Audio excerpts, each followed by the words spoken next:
Good afternoon friends, just সীমাতে সবাইকে স্বাগতম। তোমাদের তোমাদের এই যে কৃপা, এই যে ভালোবাসা, এই যে তোমাদের আমাকে সাবস্ক্রাইব করা, এই যে ছোট্ট ছোট্ট তিনকা উনি একজন দুজন করে সাবস্ক্রাইব করতে করতে আজকে আমার 60,000 পরিবার সম্পূর্ণ হয়েছে। এটা আচ্ছা সত্যিকারে বলো তো, এই যে 60,000 মানুষ আমাকে কেন ভালোবেসেছে? নিশ্চয়ই তারা আমার ভেতরে কিছু কিছু ভালো তো কিছু দেখেছে, তাই না? নাহলে কেন সবাই আমাকে এইভাবে ভালোবাসবে? দেখো, আমি যদি সত্যি ভুল কাজ করতাম, ভুল ডিসিশান নিতাম, ভুল মানুষকে চুজ করতাম, ভুল বিষয় নিয়ে তোমাদের সঙ্গে যদি তর্ক করতাম, কন্টিনিউ তর্ক করে যেতাম, আজকের ডেটে দাঁড়িয়ে তোমরা কি আমায় ভালোবাসতে? সত্যিকারের কথা বলবে, তোমরা কি আমায় ভালোবাসতে? কখনোই ভালোবাসতে না। দেখো, সম্পর্ক ভাঙা, জোড়া লাগানো কোনোটাই আমার হাতে নয়, সবই ওপরওয়ালা ওপর থেকে তৈরি করে পাঠিয়েছে। তাছাড়াও একটা সম্পর্কে বাঁচিয়ে রাখার দায়িত্ব কিন্তু প্রত্যেকটা মেম্বারের থাকে। তোমার সম্পর্ককে তুমি কীভাবে বাঁচিয়ে রাখবে, সে বন্ধুবান্ধবের সাথে সম্পর্কই হোক, সে স্বামী স্ত্রীর সঙ্গে সম্পর্কই হোক, সে কলিগের সাথেই সম্পর্ক হোক বা সে তার ছেলে মেয়ের সাথে, পরিবার পরিজনদের সাথে, আত্মীয় স্বজন প্রত্যেকের সাথে তোমার সম্পর্ক তুমি কীভাবে টিকিয়ে রাখবে, সেটা কিন্তু সবসময় নির্ভর করবে তোমার ওপর। এটা বাইরের লোক এসে বললে ভেঙে যাবে তাও নয়, আবার বাইরের লোক এসে বললে জোড়া লেগে যাবে এটা তাও নয়।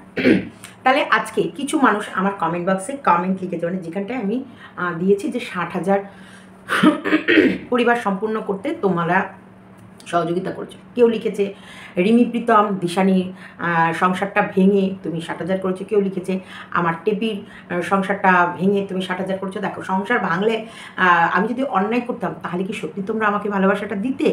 সত্যিকারে বলো তো, আজকে প্রত্যেকটা মানুষ যেভাবে ছুটছে এই আমাদের ওয়াইটির খালপাড়ার নোংরা নর্দমার কীটটাকে শাস্তি দেওয়ার জন্য যেভাবে ছুটছে, সেইভাবে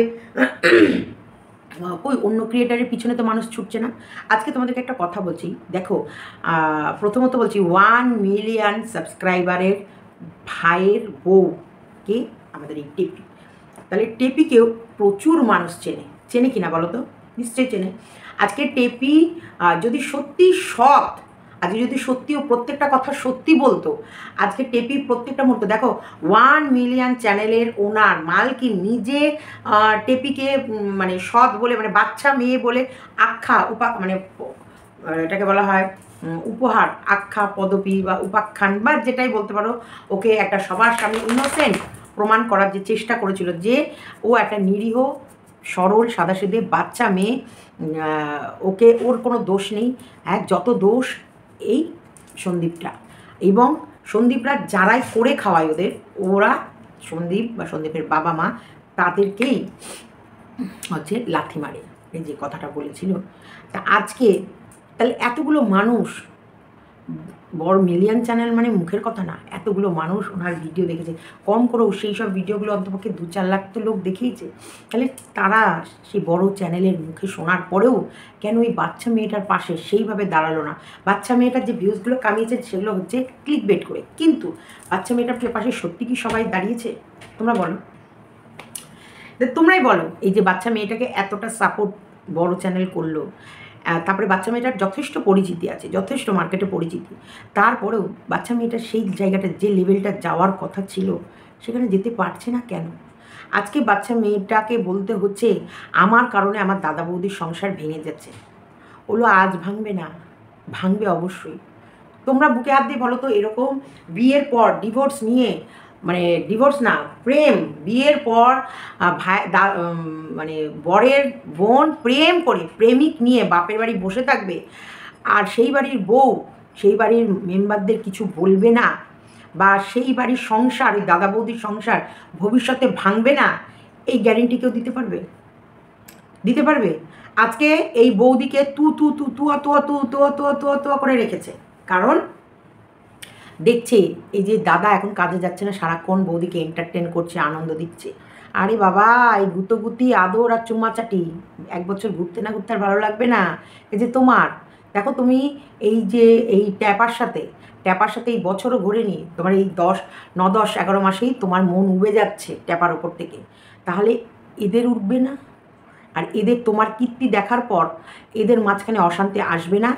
তুমি কাবাব মে হাড্ডির উপমাটা এমন দিলে যে ওরা পার্সোনাল হানিমুনে গেলেই আমি যাচ্ছি না, ওরা যখন পার্সোনাল টাইম কাটায় ওরা পার্সোনাল টাইম কাটায়, এছাড়া যখন যায় আমি বুঝি কোন টাইমটা যাওয়া হয়, সেই টাইমটাই যায়, যে সময় দরকার নেই সেই সময়। তাহলে তোমার শাশুড়ি তোমাদের ঘরে শুধু গরমের সময় তুমি টেনে নিয়ে গিয়ে সুতা 5 বছর পর, বিয়ের 5 বছর পর, তাহলে তিনি কাবাব মে হাড্ডি হতো কীভাবে? তোমাদের এসিটা তো লাগিয়েছো না, সেই বিয়ের পরপরই তো লাগাওনি, হয়তো প্রায় বাচ্চাটা জন্মেছে বা তারপরে, আমি জানি না, তোমরা ভিউয়ার্সটা বলো ওরা এসিটা কবে লাগিয়েছে। আমার মনে হয় যতদূর সম্ভব গরমের পরিমাণ ইদানিং বেড়েছে, হয়তো বছর খানেক কি বছর 2 হবে, বা বছর 2 কি হবে, তার বাইরে আমার মনে হয় না হবে। তাহলে শুরু থেকেই, প্রথম দিন থেকেই কি কাকিমণি এদের স্বামী স্ত্রীর দুজনার মাঝখানে ঘুমাতো? নিশ্চয়ই না।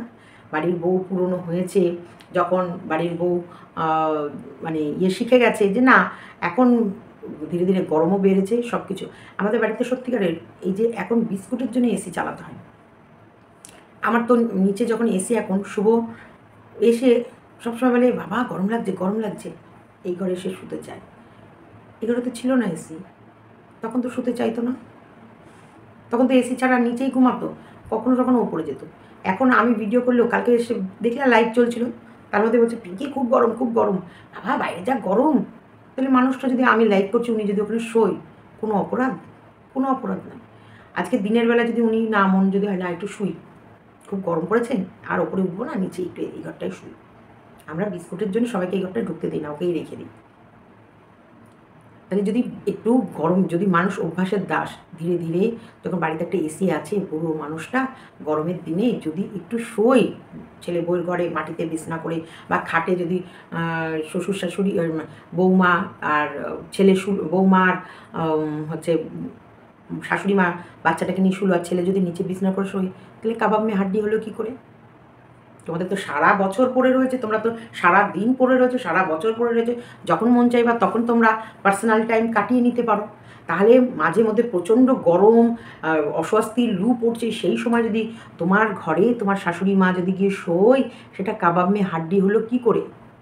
তুমি যদি অল টাইম তোমার দাদা বৌদির মাঝখানে থেকেও কাবাব মে হাড্ডি না হও, তো তোমাকে কেউ বলতো না, ননদ দাদা ভাই আর ভাইয়ের বউ, দাদার বৌদির মাঝখানে কাবাব মে হাড্ডি, কেউ বলতো না। কারণ তুমি তুলেছো, মানুষের চোখে আঙুল দিয়ে তুমি এটা বলতে বাধ্য করেছো, দেখো আমার শাশুড়ি আমার হাজব্যান্ডের সঙ্গে আমাকে পার্সোনাল টাইম কাটাতে দিত না, এবং আমার বর রোমান্টিকতা করার টাইম পায়নি আমার সাথে, সেই কারণে মানুষকে তুমি বলেছো, সেই মানুষগুলো তোমাকে বলার সুযোগ পেয়েছে। ক্লিয়ার না? ভেজাল আছে। আজকে আমরা বলে না, বন্ধু যদি তুমি সুজন, তেঁতুল পাতায় নজন, হতেই পারে ভাই, ভাইয়ের বউ অবিবাহিত ননদ বাড়িতে থাকতে পারে, বিয়ের পর ডিভোর্সি ননদ বাড়িতে থাকতে পারে, স্বামীর সঙ্গে হাজব্যান্ডের সঙ্গে বনিবনা হয়নি, সেই ননদ হাজব্যান্ডের সঙ্গে ছাড়াছাড়ি করে বাপের বাড়ি থাকতে পারে, কোনো অসুবিধা নেই, কোনো অসুবিধা নেই। কিন্তু প্রেমিক ধরে সুন্দর সংসারকে লাথি মেরে এসে সেই ভাইয়ের বউ কী করে দাদা বৌদির মাঝখানে থাকতে পারে? সত্যিকারে বলো তো, আজকে এইসব জিনিসগুলো আমি যদি যুক্তি দিয়ে না বোঝাতে পারতাম, আজকে যদি আমি আমার সংসার, আমার বাচ্চা কাচ্চা, আমার প্রত্যেকটা জিনিস যদি আমি ঠিক করে না তোমাদের কাছে তুলে ধরতে পারতাম, তোমরা আমার কথা মানতে? তোমরা বলো তো, মানতে আমার কথা? আজকে আমার কথা মেনেছো, আমাকে বিশ্বাস করেছো, কেন? কারণ তোমাদের সেই বিশ্বাস জায়গাটা আমি দেখিয়েছি। আমি প্রত্যেকটা কথা যে আমি সত্যি বলছি, আর প্রত্যেকটা জিনিস যে আমি তোমাদেরকে সত্যিই তুলে ধরছি, এটা আমি করতে পেরেছি, আমি দেখিয়েছি। আমি অন্যায়ের বিরুদ্ধে লড়াই করেছি, যেখানটায় মনে হয়েছে আমি এইখানটায় থাকতে পারবো না, এরা মিথ্যেবাদী, এরা জাল, এরা জোচ্চোর, এরা ডুপ্লিকেসি, এরা ভিউয়ার্সদের বোকা বানাচ্ছে, সেখানে আমি থাকিনি। সেখান থেকে সেই বাঁধন ছেড়ে বেরিয়ে এসেছি, এবং বেরিয়ে আসার জন্য আমাকে কি কি সহ্য করতে হয়েছে, কি কিভাবে আমার বাচ্চাকে অ্যাটাক করেছে, কি কিভাবে আমার হাজব্যান্ডটাকে অ্যাটাক করেছে, কি কিভাবে আমাকে ছিঁড়ে খেয়েছে, আমার জন্ম সংক্রান্ত নিয়ে, যেটা আমি আমার নিজের মুখে একটা সুন্দরভাবে তোমাদের কাছে বলেছি যে আমার জন্ম সংক্রান্ত ব্যাপারটা এটা, সেটাকে নোংরাভাবে মানুষের কাছে নোংরা করে প্রেজেন্ট করেছে, আমাকে কম নিচে নামানোর চেষ্টা করেছে, আমাকে কম ছিঁড়ে খাওয়ার চেষ্টা করেছে, আমাকে কম প্ল্যানিং করে শেষ করে দেওয়ার চেষ্টা করেছে। আজকে তোমরা আমার মধ্যে সততা না দেখলে তোমরা এমনি আমাকে ভালোবেসেছো? তোমাদের ভালোবাসা, তোমাদের এই অটুট ভালোবাসা, কত মানুষ আমায় কমেন্ট করে তোমাকে পছন্দ করতাম না, তোমার ভিডিও দেখতাম না, কিন্তু এখন দেখি কত মানুষ এটাও লিখেছে, তোমার ভিডিও পছন্দ করি না কিন্তু তোমার ছেলে মেয়েগুলোকে ভালোবাসি, সেটাও মাথা পেতে নিয়েছি। তারা পছন্দ করে না, কারণ আমি কন্ট্রোভার্সি করি, আমি যখন কারোর এগেনস্টে বলি তার সঠিক যুক্তি তর্ক দিয়ে বুঝিয়ে বলতে পারি, আর যার এগেনস্টে যায় হয়তো সে তার ফরে আছে, তাকে ভালোবাসি, ভালোবাসাতে কোনো ইয়ে নেই। তুমি একজনকে ভালোবাসতেই পারো। আমার টেপিকে প্রচুর মানুষ ভালোবাসে, তারা গুড গুড অ্যাডভাইস দেয় যেগুলো আমার ভালো লাগে। পড়াশোনা কোনো দিন থামাতে নেই, হতে পারে সে বিয়ের আগে পেছন পাকা হয়ে সে পড়াশোনা নষ্ট যদি করেও তারপর তাকে বুঝিয়ে আবার লাইনে এনে আবার তাকে পড়াশোনা শুরু করানো যায়। বিয়ের আগে পেছন পাকা না হয়ে প্রচুর পড়াশোনা করে ডিগ্রি নেওয়ার পর তারপর পেছন পাকাগিরি করে ইউটিউবে বসে নোংরামি করা, এটা কি ধরনের শিক্ষা? এটা কি ধরনের ভালো কিছু ছড়ানো? আর সেই শিক্ষার মূল্য কোথায়? সেই শিক্ষার মূল্যবোধটা কোথায়? আমরা জানি শিক্ষা মানুষকে অনেক কিছু শেখায়। শিক্ষা এই যে যেমন আমি অনেক জায়গায় আছে গুছিয়ে হয়তো বলতে পারি না, কিন্তু তোমরা বুঝে নাও, কারণ তোমরা বোঝো আমায়। অনেক জায়গা আছে আমি তোমাদেরকে সুন্দর সাজিয়ে জানাতে পারি, মানে বলাটা আমার হয়তো সাজানো হচ্ছে না, বলছি কি সেটা তোমরা বুঝে যাও, কারণ তোমরা শিক্ষিত মানুষ। আর শিক্ষা মানুষকে বোধ বাড়ায়, বুদ্ধি বাড়ায়, কথা বলার ধরন পাল্টায় এবং মানুষকে বোঝানোর ক্ষমতা রাখে। তাহলে বিয়ের আগে পেছন পাকা না হয়ে পেটে বিদ্যা নিয়ে সেই বিদ্যার দ্বারা মানুষকে কিছু যদি শেখাতেই না পারি, সেই সেম কাজ একটা অশিক্ষিত মানুষ যা করছে সেম কাজ একটা শিক্ষিত মানুষও করছে, তাহলে সেই শিক্ষিত মানুষ আর একটা অশিক্ষিত মানুষের মধ্যে পার্থক্য কী থাকলো তোমরা বলো, বলো তোমরা। তো এটাই আমরা টেপিকে অনেকবার বোঝানোর চেষ্টা করছি। টেপির আজকের ব্লগেও কিছুই নেই, কিছু দেখানোর মতো নেই। একটা রেসিপি হয় ওদের বিকেলে ঘুরতে যেতে হতো, কারণ সকালবেলায় বসে ওরা প্ল্যানিং করছে আজকের দিনটা কি করে কাটাবো, তারপর আমরা কি করে একটা ভিডিও করে মানুষের কাছে তুলে ধরবো। দেখো ও রাতের বেলা একটা চমক দিল আইসক্রিম কমিউনিটি পোস্ট দিয়ে। ও ভাবলো যে প্রত্যেকটা মানুষ কালকে সকালে একদম উদ্গ্রীব থাকবে যে কে দিল, যে লিখেছে ভালোবাসার মানুষ এরকমই হয়, ছোট্ট ছোট্ট খুশির দিকে খেয়াল রাখে। তার মানে এই আইসক্রিমটা ঠিকই আমার ট্যাপা এনেছে, টেপির জন্য ট্যাপা এনেছে। তার মানে মাঝরাতে অনেক কদিন ধরে ওদের মনোমালিন্য চলছে। একটা জিনিস খেয়াল করছো, তোমাদের শনি রবিবার চলে আসছে, টেপি যদি বাপের বাড়ি থাকে তাহলে তোমরা ব্লগ পাচ্ছ, আর ট্যাপা যদি আইসক্রিম দিয়ে ভালোবাসা দিয়ে আদর করে চুম্মাচাটি দিয়ে যদি ট্যাপার সাথে নিয়ে যায় ঘোনা ঘরে, তার মানে তোমরা দুদিন ভিডিও পাচ্ছ না। এটা টেপির সাথে ট্যাপা এখন থাকা নিয়ে তোমাদের আর কোনো কিউরিসিটি আছে? যে কিউরিসিটি এতদিন ছিল, এই দেখা গেল এই হাতা এই টেবিলে খাবার, এই 5টা থাল, এই 4টে গ্লাস, এই খুঁড়ি চা খেয়েছে, আরেক খুঁড়ি, এরা তো 3জন ছিল, তার মানে আরও একটা এক্সট্রা চা ছিল, সেই খুঁড়িতে কে খেয়েছিল? এই যে এখন আর আছে ইন্টারেস্ট নেই, আর কোনো ইন্টারেস্ট নেই। তার জন্য ইন্টারেস্ট আনার জন্যে আমাদের রাতের বেলায় কমিউনিটি পোস্ট দিল আইসক্রিম নিয়ে। ভালোবাসার মানুষ এই ছোট্ট ছোট্ট জিনিসের দিকে খেয়াল রাখে। হ্যাঁ ও খান, আরে তুমি খাও, খাওয়া খেতে ভালোবাসা আর খাওয়া আর মোটা হওয়া কোনো অসুবিধার নয়। তাহলে ওই বারবার করে ওই আমি ইয়ে করবো হার্বাল প্রোডাক্টকে সিলিম হব, আমার ব্যায়াম 1 2 3 3 4 5 1 2 3 এগুলো করা। এই সকালবেলায় অ্যাশিওর বানিয়ে নিয়েছি, এই দেখো 1 কাপ এই অ্যাশিওর খাবো, আর জিমনাস্টিক যোগা করবো, জিমনাস্টিক দেখাবো আর তোমাদেরকে বোকা বানাবো। তারপর তোমাদেরকে এটা বলার পর আবার বাইরে গিয়ে দুনিয়ার খাবার খাবো। এরপর যদি তোমাকে কেউ বোঝায় তাকে আবার চোখ রাঙাবো, এই আমার পেটে আমি যদি খাই, হ্যাঁ বেশ করেছি খেয়েছি, 100 বার খাবো, আমার পেটে আমি খাবো, তোমাদের কি? যতবার মন চায় খাবো, যতগুলো মন চায় খাবো, বেশি করে মোটা হবো। তোমরা কেন এত জ্ঞান দাও? তোমরা খাও না? সবাই খায়, সবাই বলে না, আর সবাই খাওয়াটা ভাই আপরুচি খানা আর পররুচি পর না। আমার রুচি যা মন চাইবে আমি তাই খাবো, কিন্তু খেয়ে রাখবো কোথায়?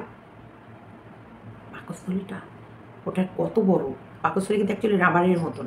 এবার খাদ্য ওই পাকস্থলী যদি তোমার বেড়ে যায় না, তখন তোমার দেবা খিদেও বাড়বে, আর যত পারবা তত খাবা। আর মোটা হওয়াটা একটা ধাত, মোটা হওয়ার উপরে কারোর হাত থাকে না। মোটা কেউ জল খেয়েও মোটা হয়ে যাবে, কেউ মানে প্রপার ডায়েট করবে, জল খাবে, তারপরেও সে রোগা হবে না। কারণ এইগুলো অনেক ফ্যামিলির ধাত আছে, ধাঁচ বলে যে ওরা একটু মোটা সোটা, ওরা একটু গাট্টা গোট্টাই থাকে, এদের স্লিম করা যায় না। এই যে যেমন মাম্পিদের ফিগারটা একটা মার্জিন ফিগারের, ওদের ভেতরে আবার এরা আবার যতই খায় মানে রোগাই থাকে, যে খুব মোটা যায় গাবলা গুবলি হয়ে যাবে সেটা হয়তো হবে না, হয়তো সেটা মানে অনেক অনেক বয়সের পর হয়তো হবে, কারণ ওর পিসিরা বেশিরভাগই এরকমই রোগা, এইরকমই রোগা। ওর পিসিরা ও কাকারা একটু মানে দুটো কাকা একটু গাবলা গুবলি, বাদ বাকি কাকারাও এরকম লম্বা রোগা। তার জন্য এই যে ধাঁচ, অর্ক মাম্পির ধাঁচ হচ্ছে খেলেও ওরা এরকম একটু রোগা রোগাই থাকবে, কিন্তু আমার ধাঁচে যদি ওরা আসে হয়তো মোটা হতে পারে। এগুলো আমরা বলি বংশ থেকে, বাবা মার থেকে, বা আমার জিনগত, এইটা খাবারের জন্য হয় না। কিন্তু হ্যাঁ, কিছু কিছু এখন যে ফাস্ট ফুডগুলো বেরিয়েছে, এই পিৎজা, তারপরে যে চিজ, তারপরে হচ্ছে মেয়োনিজ, এইগুলো কিন্তু একটা ফ্যাট আনে, এগুলো একটা ফ্যাট আনে। এই যে আমার কোলেস্ট্রলটা, আমি কিন্তু এমন আহামরি কিছুই খাই না, এমন আহামরি কিচ্ছু খাই না, কিন্তু প্রচুর কোলেস্ট্রল আমার। তোমরা দেখেছো চোখের এই যে এইগুলোতে প্রচুর কোলেস্ট্রল, মানে এইগুলোর কোনো ট্রিটমেন্ট হয় না। এই যে এই কোলেস্ট্রলের এইগুলোকে একটা আছে, হয় লেজার দিয়ে করতে হবে, আর না হলে একটা আছে আমার কাছে, একটা মেডিসিন আছে, আমি দেখিয়েছিলাম আমাদের এখানে, সেখানটায় লাগালে গেবে এই ফোলা ফোলা ভাবগুলোকে একটু কমিয়ে দেবে। আচ্ছা, কিন্তু একদম ক্লিয়ার করবে না, একদম যে পুরো পরিষ্কার হয়ে যাবে আর আসবেই না কোনো দিন, তা না। এই যে গেল মানে ওর চোখ রাঙানির কথা, মোটামুটি মোটা সোটা হওয়ার কথা। এবার বলি ঘুম থেকে উঠেই কি ব্লগ করবে সেটার প্ল্যানিং হচ্ছে, সবাই মিলে প্ল্যানিং করছে। বাইরে যাব কত, রোজই কি আর বাইরে যাব, রোজই কি আর বাইরে যাওয়ার ব্লগ কি আর মানুষ খাবে, রোজ বাইরে যাওয়ার ব্লগ খাবে না, একটা কিছু নতুন করতে হবে। তাহলে পরে চিন্তা করতে করতে, যেহেতু চিন্তামণি, চিন্তায় কিন্তু মানুষের ব্রেন ক্লান্ত হয়ে যায়, ক্লান্ত হয়ে গেল, ক্লান্ত হয়ে কি করলো, ঘুমিয়ে পড়লো। ক্লান্ত হয়ে আমাদের টেপি ঘুমিয়ে পড়লো, কারণ টেপির রাতে ঘুম হচ্ছে না, প্রচুর কারেন্ট যাচ্ছে আসছে, কারেন্ট যাচ্ছে আসছে, কারেন্ট যাচ্ছে, খুব ঝামেলা, মানে শান্তি পাচ্ছে না। শোনো, শরীরটা ভাই এসিতে শুয়ে শুয়ে একটা বেশ আরাম প্রিয় হয়ে গেছে। তারপরে তো 5-5টা বছর ধরে তো শ্বশুরবাড়িতে সে কাজ করেনি, কোনো কাজ ওকে করানো হয়নি, সেইভাবে কোনো পরিশ্রমের কাজ ওকে দিয়ে করানো হয়নি। তাহলে ওর ভেতরে একটা অলসতা, একটা আরাম, একটা মানে রেস্ট নেওয়ার, অনেকক্ষণ করে রেস্ট নেওয়ার ব্যাপারটা আছে। তার মধ্যে গিয়েছে কোথায়, বাপের বাড়িতে ঠাম্মি সারাক্ষণ দেখি হয় চেয়ারের মধ্যে বসে মোবাইলে সিরিয়াল দেখে। তো উনার, আমি নাচুনি ঠাম্মি বলবো না, নাচুনি ঠাম্মির নিন্দা করার কোনো জায়গা নেই, তার কারণ নাচুনি ঠাম্মির কাজ কি, নাচুনি ঠাম্মি তাও এদের বাড়িতে এসে ভালোই কাজ করে, সোফার মধ্যে বসে হয় একটু করে বিশ্রাম নেয়, নয় চেয়ারের মধ্যে একটু করে বসে থাকে, না হলে হচ্ছে লুডো খেলে, কিছুই করার নেই। অ্যাকচুয়ালি ওই বাড়িটা কর্মহীন বাড়ি, ওই রাধো বারো খাও আর প্রভুর গুণ গাও, খাও দাও নাচো বাচ্চো শুদ্ধ বাচ্চো, খাও দাও নাচো বাচ্চো শুদ্ধ বাচ্চো। তো যাই হোক, আমার টেপি দুপুর সকালবেলা সেই আলোচনা করার পর আমার টেপি যে ঘুমাতে গেছে, একেবারে আমার টেপি বিকেলবেলায় উঠেছে। বিকেলবেলায় উঠে ভাবছিল ওরা কোথাও বেরোবে, কিন্তু কোথায় বেরোবে, কী বেরোবে, আবার বেরোলে, বাইরে বেরোলে একটা খরচ, তার থেকে বড় বেরোতে হবে না, চলো আমরা মানে করি, একটা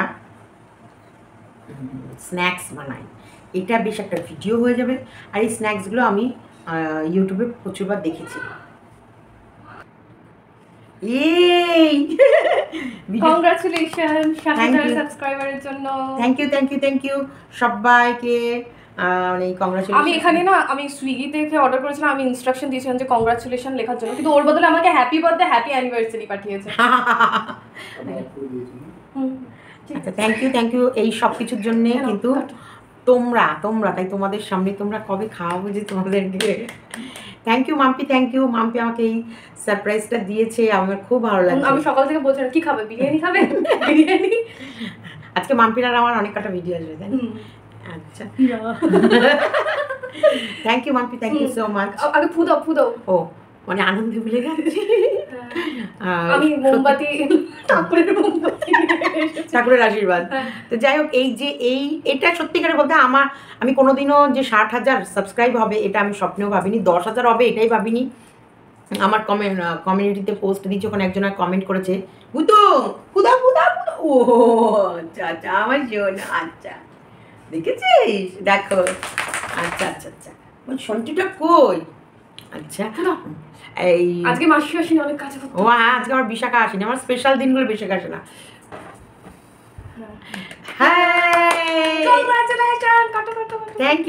থ্যাংক ইউ সো মাচ। প্রত্যেককে বলছি, প্রত্যেককে এই আজকের এই দিনটা শুধু শুধু তোমাদের জন্য, তাই প্রথম বাইট তোমাদের। খাও খাও খাও সোনারা, খাও সোনারা, আমার সোনারা খাও। এটা মনে পড়েছে, খাও খাও। কিন্তু সুপার এক্সাইটেড না, দাঁড়া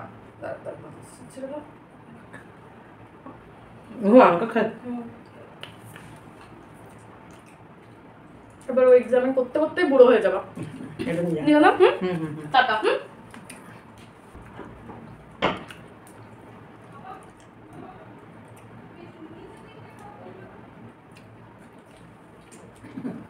সোনা পচা, আমার সোনা পচাটা খোঁজা, আমার সোনা পচাটা।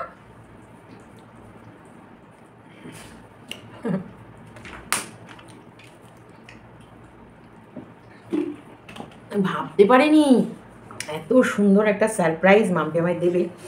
দেখো বাচ্চা কাচ্চা মানেই কিন্তু তুমি কিছু না কিছু আনন্দ তোমাদের লাইফে পাবে। সত্যিকারের এই আনন্দগুলো ঈশ্বরের আশীর্বাদ। এই আনন্দগুলো পেতে না ভাগ্য, বিশাল ভাগ্যর প্রয়োজন। আমি ভীষণ ভীষণ খুশি, কিচ্ছু লাগবে না, তোমরা আমাকে এইভাবে শুধু ভালোবাসা দাও। আমি নিজেই ভাবতে পারিনি যে এইরকম ভিডিও চলাকালীন কারণ সারপ্রাইজ আমি পাবো। Thank you. সত্যিকার ভগবান আমাকে অনেক দিয়েছে, ভগবান আমাকে এত দিয়েছে। দেখো চা তামটো অনবরত বিস্কুট চেটেই যাচ্ছে। ভগবান একটা জিনিস দেয়নি, কিন্তু তার বদলে অনেক অনেক অনেক সুখ দিয়েছে, অনেক আনন্দ দিয়েছে। আর এবং তোমরা আমাকে এত ভালোবাসো না, তোমাদের কমেন্ট, তোমরা অর্ককে এত ভালোবাসা দিয়েছো, শুধু মানে কি বলবো, আমি ভাবতে পারিনি যে এক মানে আমার সন্তান, আমার অর্ক মাম্পিকেও তোমরা আমাকে যেমন ভালোবাসো, আমার অর্ক মাম্পিকে ভালোবাসো। যদিও আমার ভাবা ভুল, ভাবতে পারিনি যে ভাবাটা ভুল, কারণ তোমরা শুভদার যখন অসুস্থতায় তোমরা যা প্রে করেছো, তোমরা যেভাবে ঠাকুরকে ডেকেছো, তোমরা অনবরত শুভদার জন্য যেভাবে ঠাকুরের কাছে প্রার্থনা করেছো, কম কম। আজকে তোমাদের ভালোবাসায়, তোমাদের এই আশীর্বাদের জোরেই আমি আমার স্বামীকে সুস্থ করে ফিরিয়ে আনতে পেরেছি। বিশ্বাস করো, শুধু তোমাদের এই ভালোবাসার আশীর্বাদে। নাহলে শুভদা যে পরিস্থিতি ছিল, আমি ভাবিনি মানুষটাকে আমি আনতে পারবো সুস্থ করে। বিশ্বাস করো, আমি ভাবিনি।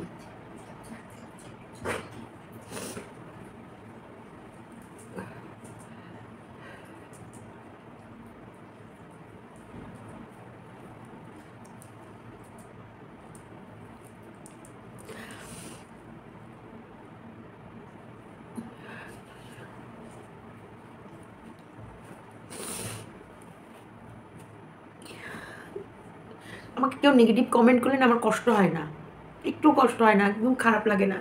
কারণ আমি বুঝি আমি নিশ্চয়ই যাকে নিয়ে ভিডিও করি তাকে সে ভালোবাসে, সেই কারণে তার ভালো আর মন্দটা নিতে পারে না। একটা জিনিস জানো তো, নিজের দোষ, আমার বাপি বলে নিজের দোষ কোনোদিন নিজে দেখা যায় না, তাই তাদের চোখ থেকে আমার দোষগুলোকে আমি দেখি।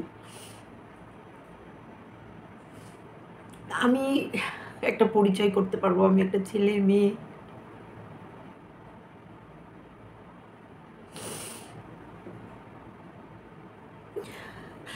আর সব থেকে আনন্দ খবর জানো কোথায় ভালো লাগে? যখন ছেলে মেয়েগুলো শুধু মায়ের ইনস্ট্রাকশনে চলে, যখন কোনো একটা পদক্ষেপ নেওয়ার আগেও মায়ের কাছে সাজেশান চায়, এর থেকে আনন্দ কিচ্ছু আসে না। আমি যদি বলি এইভাবেই ঝাঁপ দে এখানে, ওরা কিন্তু তাই করবে। আমি যদি বলি এটাই এটাই তোদের ভালো, এখানে আমার ছেলে মেয়েগুলো কিন্তু অন্ধের মতো মাকে ভরসা করে। ওরা জানে আমার মা যখন বলছে নিশ্চয়ই ভালো কোথাও।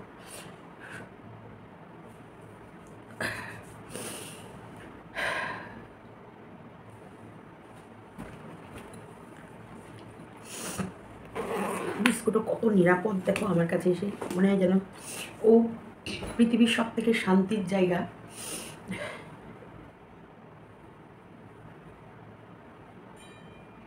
দেখো কোথায় এসে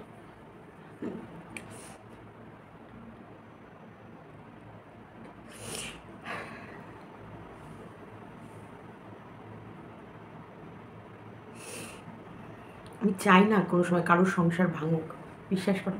আমি অনেকবার চেয়েছিলাম অন্তপক্ষে টেপি তার সংসারে ফেরত আসুক, অনেকবার চেয়েছিলাম, অনেকবার। ছোট্ট কিষাণু আজকে যখন ব্রাশ করছিল, ধীরে ধীরে আমি দেখছিলাম সন্দীপ বলছে ঠাকুরমশাই উঠেছেন, এখন আমরা সবাই ওনার সেবায় ভীষণ যত্নে রাখে। অথচ এই বাচ্চাটাকে ফেলে রেখে ওর মা কি করে আইসক্রিম খায়, কি করে এখনও চমক দেয়, দাদা বাড়িতে শুয়ে থেকে বোনকে বলে যা বিস্কুট নেয়। এটা তোমরা হয়তো ভাবছো বোনকে হুকুম করেছে, কন্টেন্ট ভাই। ও যে গেল এলো, দাদা ভাই শুয়ে আছে, জল বিস্কুট খেয়ে কাজে বেরোবে, এই যে এটা একটা কন্টেন্ট। এটার জন্যই কিন্তু ও বাইরে বেরিয়েছে, নাহলে হয়তো ও ভিডিও যদি না করতো হয়তো বেরোতো না। কিন্তু এটা জাস্ট ফর কিছু তো করে তোমাদেরকে সময় দেখাবে, কারণ ও সংসারের কোনো কাজ বা কোনো দায়িত্ব নিতে পারে না। ওকে এভরিডে যে রান্নাঘরের A to Z কাজ করা বা সংসারের A to Z কাজ করা, এগুলো দেখতে পাবে না, কারণ ওকে ওর বৌদি কখনোই ওই সংসারটা ওর বৌদির নয়। ওর এটা ওকে বুঝতে দেবে না। ওই সংসারটা বৌদির, আর ওই সংসারটা ওর মা মালকিন, আর বৌদি হচ্ছে মাকে অনুকরণ করে শিখবে। ওইখানটায় ওর জায়গা নেই। ও অ্যাকচুয়ালি অতিথি, ও অ্যাকচুয়ালি আশ্রিতা। ওকে ওর মতনই রাখা হবে। ও মন চাইলে আমাদের বাড়িতে গেস্ট বা কেউ এলে বা ঘুরতে এলে, তখন তার মন চাইলে আজকে একটা স্পেশাল রেসিপি করে খাওয়াবো, করো, বা আজকে এই চাটা ভালো লাগছে না, একটু চা করে দাও তো।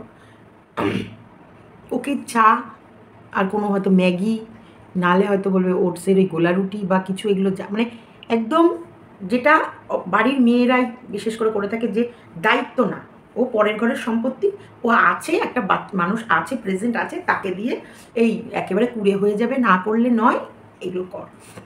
যেটা আমরা বাড়িতে মাম্পিকে দিয়েও এগুলোই করাই।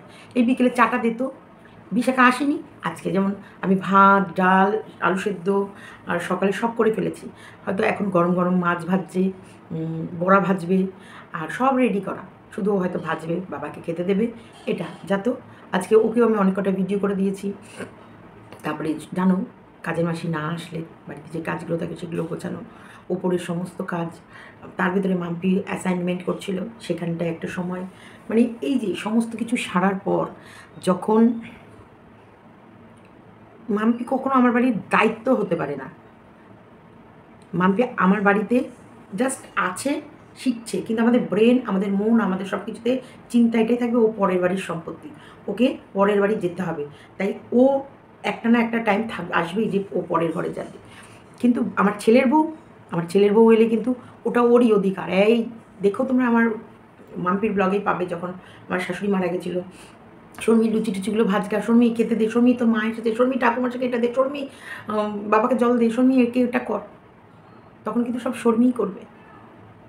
আজকে বাড়িতে একটা অনুষ্ঠান লাগুক, শর্মি 50 বার করবো, মাম্পি কয়েকবার করবো।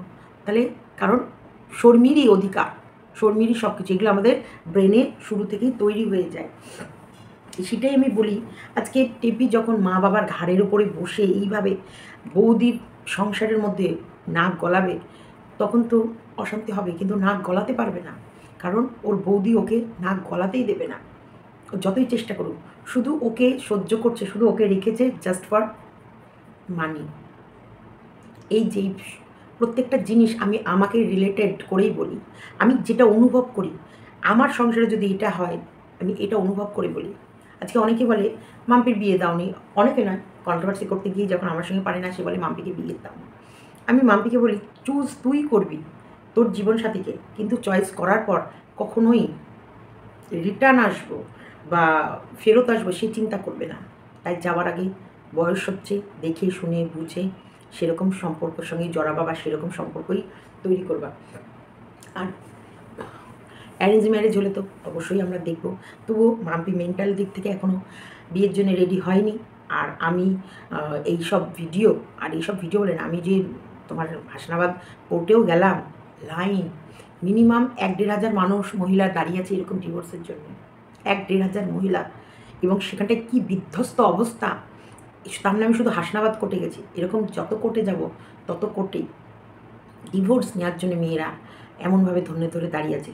তাহলে আমি সেই গাছে চড়বও না, আবার সেই গাছ থেকে মানে কখন কি হয় আমার নিজের মনের ভেতরেই একটা ভয়, যে সংসার যদি না করতে পারি, এই যদি আবার মানে বিয়ে হতে না হতে যদি ডিভোর্সের কথা বলে, তাতে এর থেকে তো তবু তো এখন তো ডিভোর্সই, এই ট্যাগলাইন তো এখনও লাগেনি। তার আগে বারবার ওকে বোঝাই, বলি, সমঝাই, মানে বুঝুক, বুঝ। আর মেয়েরা নিজের পায়ে ইন্ডিপেন্ডেন্ট হওয়া সব থেকে দরকার। একটা মেয়ে নিজে যদি ইন্ডিপেন্ডেন্ট থাকে না, তখন সে পর ভরসা করে না, একদমই করে না। সে জানে যে স্বামীর কাছে প্রত্যেক নিয়ত হাত পাততে হবে না, বরং স্বামীকে ও হেল্প করতে পারবে। আর স্বামীকে হেল্প করতে পারলে, স্বামীর প্রবলেমে স্বামীর পাশে থাকতে পারলে, সেই সংসার কোনো দিন ভাঙে না। স্বামী স্ত্রী যদি সমান সমানে কাঁধ মিলিয়ে চলতে পারে না, সে সংসার ভাঙে না। আর পরকীয়া, বাপরে বাপ, এখন ঘরে ঘরে ঘরে ঘরে সব জায়গায় সব ক্ষেত্রে যা অবস্থা। জানি না, একটু ভাবাভাকে বেয়ে গিয়ে কি বললাম, ভিডিওটা আমি কি করলাম। ক্লিক বেট দিয়ে বেশি দিন যাওয়া যায় না, মিথ্যা কথা বলে বেশি দূর এগোনো যায় না। ক্লিক বেট, মিথ্যা কথা, এগুলো একটা টাইমের পর ধরা পড়ে মানুষ। তাই আমি কখনোই ক্লিক বেট খেলতে চাই না, মানে খেলিই না, খেলতে চাই না, খেলিই না। আমি কোনো ভিডিওয় ক্লিক বেট খেলি না, আর মানুষকে ম্যানুপুলেট করার কথা বলি না। তবে চাই সুন্দর, হিংস্র না, হিংসা না, ভালোবাসা ছড়াও। আমার মাথাটা সব ওলট পালট হয়ে যাচ্ছে।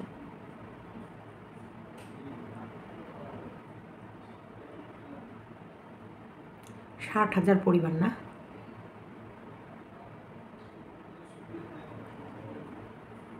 তোমরা আমাকে এতটা ভালোবাসো।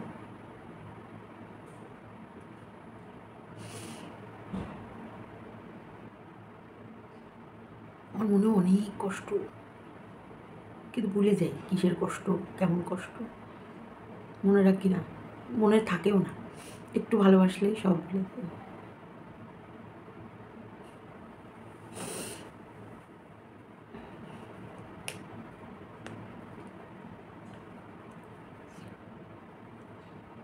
যে মাম্পির উন্নতিতে কতটা খুশি হই আমি।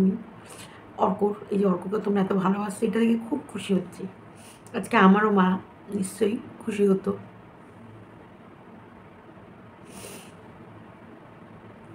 আমার মা, এই মা খুশি হয় সব কিছুতে।